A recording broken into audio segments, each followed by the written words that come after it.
ಬಲಿಯ ಕ್ಷೀರಾಭಿಭಾವದಿ ಕೇಳಿದುದು ಹೊರವಲಯದಲ್ಲಿ ಬರೆದ ಹಟ್ಟಗಾಸಗಳು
ಕುಲೋದ್ಧಾರಕ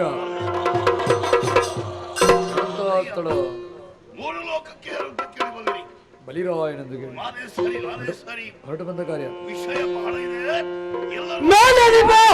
ವೈಭವದಿ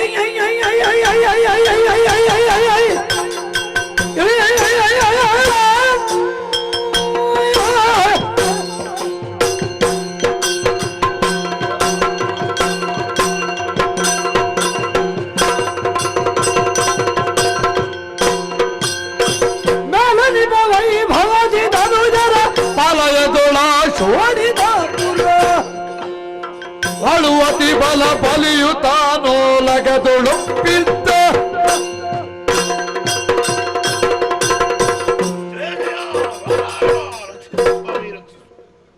ವೈಕುಂಠಾಧಿಪತಿ ನಾರಾಯಣ ಹಾ ನಮ್ಮ ಕುಲದೇವನ ಹೌದು. ಹ್ಮ್ ಆಮೇಲೆ ನಮ್ಮ ಶಿವ ಆಹಾ ಅವರು ನಮ್ಮ ದೇವರು ಹೌದು. ಆಹಾ ಮೂರು ಮೂರ್ತಿಗಳನ್ನು ಮನಸ್ಸಿನಲ್ಲಿ ಧ್ಯಾನಿಸಿ ಹ್ಮ್ ಮೂರು ಲೋಕದ ಅಧಿಕಾರವನ್ನು ವಹಿಸಿಕೊಂಡವನ ಬಾ ಹೇಗೆ ಹಾ ಈ ಶೋಣಿತಾಪುರ ಹಾ ಇದು ನನ್ನಪುರ. ಹ್ಮ್ ಆದರೆ ದೇವಲೋಕವನ್ನು ಸ್ವಾಧೀನ ಮಾಡಿಕೊಂಡಿದ್ದೇನೆ. ಹ್ಮ್ ಹೇಗೆ ಹೇಗೆ ನನ್ನ ತಮ್ಮನಾದಂತಹ ದೇವೇಂದ್ರನ ಆಹಾ ಆ ದುರ್ಬುದ್ಧಿಯಿಂದಾಗಿ ಎಲ್ಲವನ್ನು ಕಳ್ಕೊಂಡ.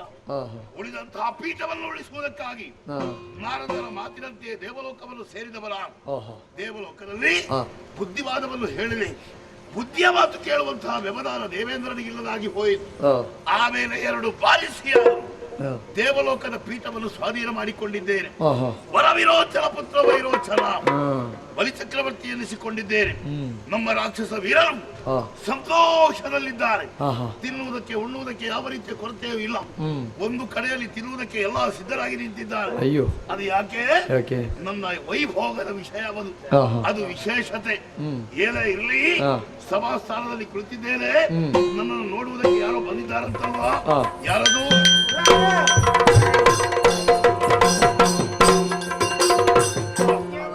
ಹೇಳು.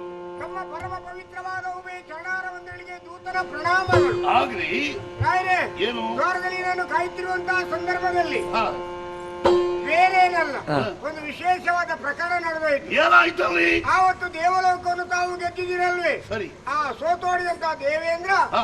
ಈಗ ಗಡಗಡನೆ ನಡುಗುತ್ತಾ ನಮ್ಮ ಹತ್ರ ಬಂದು ನನ್ನ ಕಾಲು ಹಿಡಿಲಿಕ್ಕೆ ಬಂದಿದ್ದಾನೆ. ನಿನ್ನ ಕಾಲು ಹಿಡಿದು ನನ್ನನ್ನು ಅಣ್ಣ ಅಂತ ಕರೀತ. ಇಲ್ಲಿ ಬಾ. ಇದಕ್ಕೊಂದು ಅರ್ಥ ಉಂಟ? ಅರ್ಥ ಉಂಟು. ನನ್ನನ್ನು ಅಣ್ಣ ಅಂತ ಕರೀದು ನಿನ್ನ ಭಾಗ್ಯ ಅದು. ಓ, ಇಷ್ಟರವರೆಗೆ ಇದನ್ನು ಯಾರಾದ್ರೂ ಕರೆದಿದ್ದಾರೆ ಅಣ್ಣ ಅಂತ? ನನ್ನ ತಮ್ಮನೇ ಕರೀಲಿಲ್ಲ. ತಮ್ಮನೇ ಕರೀಲಿಲ್ಲ. ಯಾಕೆ ಕರೀಲಿಲ್ಲ? ಆಗ ಅವನು ಹುಟ್ಟುವಾಗಲೇ ಸತ್ತು ಹೋಗಿದ್ದಾವ. ಯಾರು ಅಣ್ಣನ? ನನ್ನ ತಮ್ಮ. ಮನ ಅದಲ್ಲಯ್ಯ. ಮತ್ತೊಬ್ಬರು ಕರೀಬೇಕಂತಾದ್ರೆ ನಮ್ಮಲ್ಲಿ ಯೋಗ್ಯತೆ ಇರಬೇಕಾಗುತ್ತದೆ ಹೌದು. ಅಲ್ವಾ? ಹೌದು. ದೇವೇಂದ್ರ ಹಾ. ಗಡಗಡನೆ ನಡುಗುತ್ತಾ ಬಂದು ಹಾ. ನಿನ್ನನ್ನು ಅಣ್ಣ ಅಂತ ಕರೆದಿದ್ದಾನಂತಾದ್ರೆ ಅದು ನಿನ್ನ ಭಾಗ್ಯ. ಇಲ್ಲ, ನಿಮ್ಮ ಪ್ರಭಾವ ಅವನ ಮೇಲೆ ಬೀರಿದೆ. ಪ್ರಭಾವವೇನೋ ಬೀರಿದೆ. ನಮ್ಮ ರಾಕ್ಷಸರ ಅಧಿಕಾರದ ಮುದ್ರೆಯನ್ನು ದೇವತೆಗಳ ಚಿತ್ತಭಿತ್ತಿಯಲ್ಲಿ ಒತ್ತಿ ಜಗದೇಕ ವೀರನಾಗಿ ಮೆರೆದವರಲ್ವಾ? ಹೌದಯ್ಯ. ಹಾಗೆ ನಮ್ಮನ್ನು ಕಂಡಾಗ ಅವನಿಗೆ ಹೆದರಿಕೆಯಿಂದ ನನ್ನ ಕಾಲಿಡಿ ನೋಡಿ.